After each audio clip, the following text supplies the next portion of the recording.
right, everybody, we are back in action. Yeah, took a quick little pit stop, refilled our frosted mugs. Yeah, we got a beer it's called Mischief, brewed by the brewery, Bruery. It's a little confusing to read, but it's a pretty bottle. It's really the only reason I bought it. How's it taste? On the packaging. How's it taste, on Bill? The packaging. If it's got foil on top, it has to be delicious. That's very true. Even though that didn't have foil, which is why I'm questioning why you bought it. I think it tastes like hops, and I don't like it. Yeah. Tastes like beer. I don't know. Yeah. It's too bitter for It's me. going to get me buzzed, but yeah. lesson learned. We won't be buying it. Percentages on there? Not on the front side. You know what I heard? The lady that the rep from the craft distributor, the main craft beer distributor, told me that the reason a lot of those, because I always wonder why they don't put the percentage on a lot of them. Mm-hmm. Apparently, the reason is because some states tax you on how much percent. So of course they lie to the guys, and right. they don't list it on there, and so it's going to be higher than what you think or lower than whatever. I mean, higher than what they tell them, whatever it is. Right. They're gonna keep us in the dark in hopes that nobody will call them out on it. I'm and surprised they don't buy it and test it and go, "Oh, you lied to us. You owe us $5 million." Yep. Yeah, but anyway, putting you out of business. Moving on. Yeah. What else? So what do we got next coming up? Well, this will be our cop section. I figured the middle section we could do the cop stuff. So I like it. These are all going to be cop-related articles. I know you. I love talking about the cops. Yeah, well, I think hate and love. I guess. Love spreading the message But about how evil these men are and women. Men and women. We have to be equal opportunity within the extortion. There's no sexism on the Bill and Mike show. No, none. All right, well, the first one is DPD raid 90 homes, arrest over 600, net $3.5 million in drugs. Detroit police say they've conducted dozens of raids in the last 6 weeks, and of course they had to lay everything out on the table here and show everybody everything they got. In the last 6 weeks, netting them millions of dollars in drugs. WWJ's blah, blah, blah reports that since July 1st, Detroit police have raided more than 90 homes, one of the city's biggest busts ever. So I guess they're just rolling around, raiding homes, looking for drugs. I always wonder why they were so eager to look for drugs, and then I always wondered about where did all that drug money go? They confiscated. I mean, did they give it to charity? Oh, I'm sure they do. Does it go to the children that they love so much, or where does it go? I guess it goes right into the police department so they can buy more Mustangs and guns and tanks and all the stuff they use to protect us from ourselves. Yeah. Yeah, I don't know. If you keep scrolling through the article, you just get all these, I don't know, you get a bunch of arbitrary Figures. amounts, and then you get the money. You get it converted to cash. But yeah, if you go to if you scroll down to the comments, you'll just get people clowning on them saying, I don't know what kind of inflated prices they're using or what, but these numbers are just inflated to basically just, I don't know, boast about their seizures here. Wait, they seized 10,442 grams of marijuana with an estimated street value of $104,000. Does that? I mean, 3.5 grams, that's about $60 if we're talking the Cron. Not that I would know. I mean, yeah, if you're buying just a single sack. Maybe if you're buying bulk, stuff gets discounted, but... Let's see how many... I can get some calculations here. Probably should have done these earlier. So that's about 3,008 times 60. That's 179,000. Yeah, I guess that amount. I guess that kind of makes sense. I guess I really don't know what what heroin costs or anything, but maybe we got the marijuana part down. Yeah, at least they got that right. I like this guy, what he says. Will these guns be sold to Mexican drug cartels by the government also? I think we heard about this earlier. Yeah, I guess he knows about the ATF and the CIA and the IRS and the Department of Homeland Security and all the agencies involved. Yeah, here you go. You got Fast Eddie telling us 540 grams of cocaine with a street value of $204,000. That's almost $400 a gram. Somebody's getting ripped off at prices that high. Somebody's paying outrageous prices. Detroit's got bigger problems than drug problem. They got the guy needs to go down the street and find another drug dealer. Inflation might be hitting them. Yeah, it's pretty hard in Detroit, I guess. Hardcore inflation, something. I like what he says. He says, I call bullshit, or the real crime here is the outlandish prices dealers are charging for some blow. Time to open the market up. Amen, brother. It's probably pre-cut. Yeah. All right, let's see what do we got next. We got next. It's also, just one last note on this. Disturbing that they're just, do they have warrants? Do they mention that? It probably tries to mention something. They're just, oh my goodness. Godby said the raids took place thanks to citizen tips.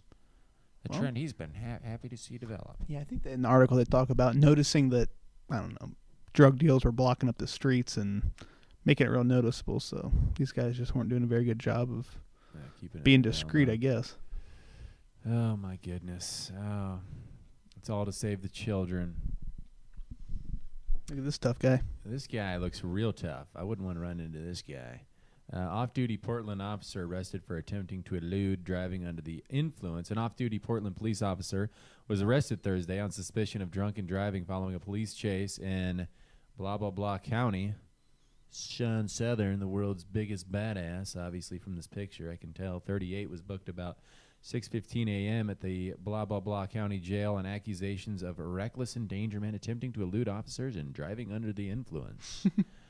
He's an 11-year veteran assigned to the Central Precinct. Sergeant Pete Thompson, Portland Police Bureau spokesman, said Southern was placed in an off-street assignment, blah, blah, blah, pending an internal investigation. So this guy also, interesting enough, in September 2006, he had a confrontation with a fan at a Timbers game that later led to a $15,000 settlement. I guess this lady, something happened, and she wanted to get his badge number, and then he twisted her arm. Yeah. Or something, and then comes back later and mocks her. Yeah, comes back later and mocks her, asks her if she still wants his badge number. And she originally sought $100,000, settled for $15,000. I love how when they get sued, that the money doesn't even come out of the police department. It's not like he's personally this idiot. This guy's wallet's not feeling anything. No, he doesn't feel anything. Not only that, but the police department doesn't feel it. It comes from the general liability fund, at least from what I've read and from other stories. And so they have absolutely no liabilities. Not only is it an extortion racket, which gets your money no matter what, so they have no incentive to protect you, or very little. But when they do abuse the shit out of you, then they don't have any liability. They get a paid vacation. They get an internal quote-unquote investigation. They inevitably get off the hook, sometimes being put back on the police force, as they call it, and the thin blue line. And when they get sued, they don't even feel the financial hurt. Not only that, but a lot of times, as part of the settlement agreement, they basically are bribing the victims. They say the victims, they have to keep their mouth shut. They're not allowed to talk about it as part of the settlement agreement. So they're bribing the victims with extortion money to keep their mouth shut about the abuse they received from the extortion racket. It's just... Yeah, land of the free. Home of the brave. This guy just put his face on a dartboard. This guy. This is like the archetypal cop. Yeah, it's a stereotypical Joe cop here. What you say to me, boy? Did you look at me weird? Step out of the vehicle, sir. I'm going to have to tase you and your grandma in the back seat. Here was interesting. This is a random little historical thing here. Is this Jack the Ripper? Scotland Yard's Chief Inspector, Frederick Aberline, named as serial killer. This was the guy in charge of the investigation. Well, it would make sense why they never, or why it's still unsolved. Exactly. Yeah. And this I think it's an Italian guy who was did handwriting analysis and said he's convinced some diary they discovered, I think 92, they say, 92, and that it matched, and he claims incontrovertible, basically, that this is the guy. It's the guy that was in charge of the investigation. It's just like everything else, whatever you believe on JFK or 9/11 or any of these other instances, why is it always that the very people who should be viewed as prime suspects are in charge of the investigation? And that's not suspicious at all. No. Yeah, well. No, it's interesting, yeah. Hopefully you guys click on this and do your own research, and I don't know, I think it's pretty cool. Yeah, definitely. He was cutting them up, and I don't know what he did. Would he shoot him, and then, I don't know. I don't know much about Jack the Ripper, but interesting nonetheless. Moving along? Yep. All right. What do we got here from the Daily News? NYPD forms new social media unit to mine Facebook and Twitter for mayhem. So we got a bunch of pigs sitting around on computers eating donuts, going through people's comment sections, looking for anybody who might say something that might resemble a comment closely related to violence, inciting violence. I remember when the Gifford congresswoman got shot, there was all that craze after that about how if you say anything, even negative about the government, that was basically inciting violence because you were calling the government out. That's inciting violence. Therefore, you're a terrorist. Therefore, you need to be arrested. Are we inciting violence right now? I think so. With all this negativity towards the government, we're going to piss some loony off, and then he's going to go shoot a bunch of people up, and we're going to be responsible for it. So obviously, we're terrorists. Can only hope. Yeah. And what does it say? NYPD has formed a new unit to track troublemakers, or you might replace that word with dissidents, who announce plans or brag about their crimes on Twitter, MySpace, and Facebook, blah, blah, blah. Just more surveillance, more paranoia, more, of course, at the end of the day, it's going to use for what it's always used for, which is targeting political enemies of the state. Yeah. People, if you're going to commit a crime, either don't brag about it on Facebook or be proactive. And I mean, I can't speak for Twitter, but Facebook, nobody outside of your friends should be seeing. I mean, you should be putting up your own private walls as it is anyway. Right. Well, I bet that's just common sense. But Or you think they're working with? I probably NSA's got. I think Mark Zuckerberg's saying, "Hey, go ahead and we'll let you." Probably, or at least they're intimidating him into doing it. You know, Probably. like, hey, Zuckerberg. We'll scratch your back, you scratch Yeah, ours. that's right. Come on, let us in. What else we got? Detectives stole cash and cigarettes, complaint charges. Now, this is a little bit out of control. Late last month, a longtime Bronx detective showed up at a home in Fort Anne Heights around midnight wearing a New York Police Department jacket and flashing a badge and a piece of paper he said was a search warrant according to a criminal complaint, but he was not on police business according to the federal complaint unsealed on Tuesday. He entered the home to rob it, prosecutors said. Excuse me. Once inside the home, the detective, Kyron Collins, searched widely, forcing a closet open with a knife and upturning a mattress, which revealed some $7,000 in cash. So basically, he's using his badge, going around and just robbing people. Yeah. I'm not sure what makes him a breaking and entering thief, and the cops who are operating under the law, not thieves for stealing people's drug money and all that other stuff. I'm not sure what the differences between the two. I mean, they both look like thieves to me, but hey, I guess I'm just a crazy old, kook or something.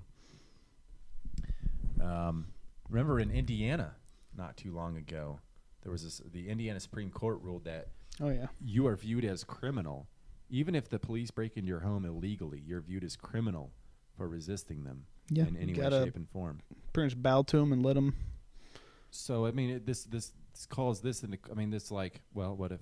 Yeah, what if Joe Schmope gets a costume and has a badge and hey, your door down? You just have to just lay down and let them rape your wife and kill your children and take it. Yeah, there's nothing you can do, and that's the land of the free. Stealing cigarettes. What? Yeah. Oh, that's another interesting part of this is that how much cigarettes taxes there are in New York. That there's a big black market down there for people selling without untaxed cigarettes, and the government just freaking hates it. Awesome. Why aren't you paying up, boy? Oh God, have you seen this one? The Ohio cop who goes show it to me. Basically, what happens is this guy doesn't. Under Ohio law, apparently, you're supposed to tell him immediately when they pull you over if you have a gun, which I'd be scared too. The way this guy flips out, but this guy doesn't tell him immediately. He tells him a little too late, and this cop flips out and basically says, "I could put a bullet in your mouth" or something like that. Something crazy. Let's see if we can just fast forward to the crazy part.